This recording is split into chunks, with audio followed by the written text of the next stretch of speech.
Bonjour, je suis Valérie Morancy, je suis sexologue. Je me spécialise dans l'éducation à la vie affective et sexuelle en milieu scolaire. Je suis également auteure du livre La vie de porno de nos ados qui a traité de l'hypersexualisation. Alors, je m'intéresse au phénomène de l'hypersexualisation chez les jeunes depuis l'an 2000. Au départ, lorsqu'on en parlait, on faisait référence aux tenues sexy et provocantes des jeunes filles, à la séduction fortement sexualisée, à la cyberpornographie, au clavardage sexuel. Aujourd'hui, avec l'arrivée des applications mobiles et des réseaux sociaux, l'hypersexualisation s'est modernisée en version 2.0 pour nous arriver avec les sextos. Il faut comprendre d'abord que pour les jeunes, l'opinion des autres est très importante. Ils veulent se sentir acceptés par leur entourage, ils ont un grand besoin de reconnaissance et ils vont souvent utiliser tous les moyens qui s'offrent à eux pour l'avoir, y compris les sextos. Les jeunes ont compris très rapidement qu'il était beaucoup plus facile d'exprimer à quelqu'un son intérêt, son amour, son désir par la technologie, de parler de sexualité, d'échanger des photos nues d'eux via la technologie. Bien sûr, parce qu'Internet va soulever des barrières que certaines personnes vont avoir lorsqu'ils sont en face à face. Donc, c'est plus facile, ils sont moins gênés et ils vont oser davantage.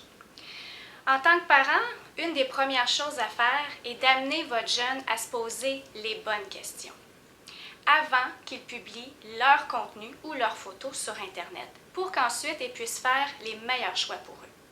Donc, est-ce que je voudrais que mes parents, mes grands-parents, mes professeurs, mon entraîneur voient ou lisent ce que j'ai mis sur Internet? Est-ce que je voudrais mettre ce contenu-là dans le journal de l'école? Est-ce que je voudrais afficher mes photos sur les murs de l'école?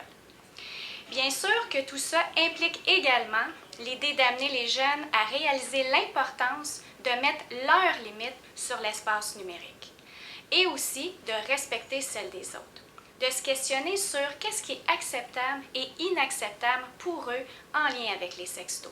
Et ne pas considérer que ce qui est acceptable pour eux va l'être nécessairement pour les autres personnes. Donc, si une personne vous envoie une photo qu'elle l'a faite de son plein gré et que vous l'envoyez à votre attention, c'est pas parce qu'elle veut accepter que ce soit diffusé à grande échelle. Une autre chose à voir avec vos jeunes, c'est de les amener à faire la différence entre une relation saine et malsaine. Un amoureux, une amoureuse, une personne en qui ils ont confiance, n'a pas à leur mettre de pression pour qu'ils s'engagent dans une conversation sexuellement explicite ou qu'ils leur envoient des photos à caractère sexuel. Avec tout ça, il faut aussi les sensibiliser à l'aspect légal, parce qu'un sexto, c'est de l'auto-exploitation juvénile. Donc, il est illégal de produire, de posséder et de distribuer une photo ou une vidéo d'une personne mineure nue ou qui est représentée de façon sexuellement explicite. Certains jeunes le savent, mais d'autres non, et ça implique également ceux qui se prennent eux-mêmes en photo et qui vont l'envoyer à leurs copains ou copines par la suite. On n'a jamais la garantie que cette photo-là va être gardée, mais selon la loi, donc c'est un côté illégal. Pour terminer, l'importance de leur parler des possibles conséquences qui peuvent arriver suite à l'envoi d'un sexto, qui peut impliquer la cyberintimidation, la manipulation, du chantage vécu par une autre personne. Il y a aussi l'idée qu'on perd totalement le contrôle de l'image. Donc, on ne peut pas s'assurer, comme je l'ai mentionné, que la personne va garder le sexto pour elle ou lui. Et aussi, si on parle dans le cadre d'une relation amoureuse qui nous dit que suite à la rupture, que ça ne va pas être utilisé à titre de vengeance, alors on perd ce contrôle-là et ça pourrait même se retrouver sur des sites pornographiques à l'insu des jeunes. Il faut aussi parler du risque plus à long terme par rapport à un emploi. Donc, la photo pourrait ressortir dans un mois, dans un an, dans 5 ans, dans 10 ans et peut-être avoir un impact sur l'emploi que nous allons avoir, nous le faire perdre ou nous priver d'une promotion ou de se faire engager tout court.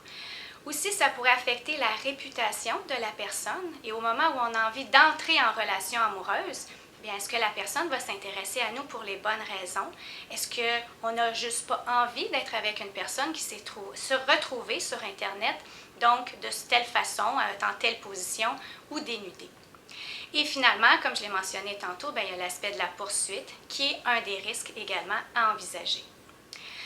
Donc pour terminer, la clé, je dirais, qui est à la base de tout, qui est quelque chose qu'on entend souvent parler, mais je veux rappeler l'importance d'entretenir une bonne communication avec son jeune, et ce, dès le très jeune âge. Prendre le temps de s'asseoir avec votre jeune, de l'écouter, de lui parler, de répondre à ses questions pour diminuer ses angoisses. Être avec lui, valoriser son estime de soi, lui donner de la reconnaissance dans qui il est et pas juste dans qu'est-ce qu'il fait, mais en tant que jeune fille, jeune garçon. Donc, être avec lui, comme je l'ai mentionné, faire des activités, passer du temps avec lui, c'est un investissement qui s'avère très payant et qui va diminuer les risques que votre jeune se retourne vers le web ou les sextos pour combler ses manques.